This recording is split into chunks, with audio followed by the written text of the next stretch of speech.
দিনের পর দিন চলে গেল, রাতের পর রাত চলে গেল, বছরের পর বছর চলে যাচ্ছে, মাসের পর মাস চলে যাচ্ছে।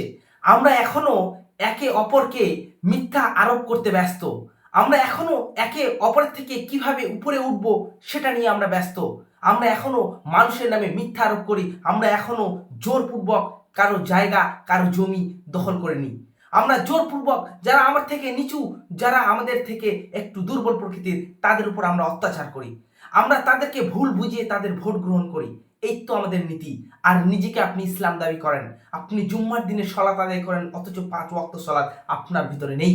আবার নিজেকে মুসলিম দাবি করেন, আপনি নাকি বিচার করেন, আপনি নাকি যেখানে বিচার হয় আপনি নাকি সেই সমস্ত দুপক্ষের কথা শুনে আপনি স্বার্থ অনুযায়ী, আপনার নিজের স্বার্থ অনুযায়ী আপনার যে রায় স্বার্থ অনুযায়ী দেন। আফসোস, আবার নিজেকে মুসলিম দাবি করেন। আপনি নিজেকে এত বড়, নিজেকে একটা বিশাল বড় পণ্ডিত মনে করছেন। বাপজান, চাচাজান, একটু থামেন, একটু ভাবেন। আপনি গতকালকে যেই পাপটা করেছেন, আজকেও আপনি সেই পাপটা করছেন। গত 2 মাস আগে যেই পাপটা করেছেন, আপনি এখনো সেই কাজ করছেন।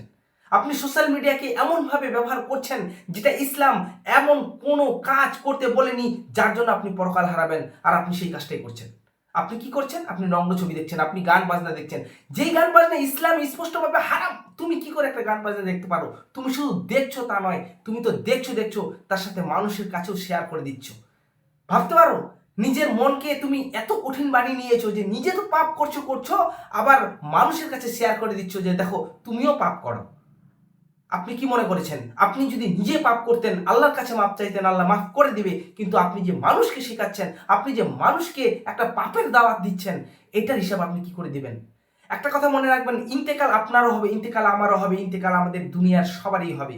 কিন্তু সেই ইন্তেকালের পর, সেই ইন্তেকালের সময় আপনার কাছে কেউ থাকবে না, আপনার জায়গায় কেউ থাকবে না, আপনার প্রশ্নের অ্যান্সার কেউ দিবে না, আপনাকে একাই জবাব দিতে হবে। সুতরাং আপনি অন্যের জন্য, অন্যের ভাবনা চিন্তা নিয়ে নিজের ভাবনা চিন্তাকে কেন শিরকের পর্যায়ে নিয়ে যাচ্ছেন? নিজের ভাবনা চিন্তাকে কেন ইসলামের গণ্ডির বাইরে নিয়ে যাচ্ছেন? আমরা কেন সচেতন হচ্ছি না? আপনি মুরব্বী মানুষ, আমিও মুরব্বী মানুষ, আমরা মুরব্বী মানুষ, আমাদের মতন যুবক এখনো আমরা বুঝতে পারছি না আমরা এত পড়াশোনা করছি, আমরা কিসের শিক্ষা গ্রহণ করছি যে শিক্ষা আমাদের ইসলামের পথে না নিয়ে আসলো। যে শিক্ষা আপনাকে এখনো মানুষকে মিথ্যারোপ করতে শেখায়, যে শিক্ষা এখনো মানুষকে আপনি জোরপূর্বক জমি দখল করে খান, যেখানে যে শিক্ষা আপনাকে এখনো মানুষের বা নিজের ভাই বোনের জমি দখল করে নেয়। কি শিক্ষা শিখলেন? আপনি কি পড়লেন আর কি পড়ালেন? আপনি পিতা হয়েছেন, আপনি মাতা হয়েছেন, আপনার ছেলে মেয়েকে আপনি এমন শিক্ষা দিচ্ছেন যে শিক্ষা আপনাকে, আপনার মেয়েকে কোনো দিন ভালো পর্যায়ে নিয়ে আসলো না।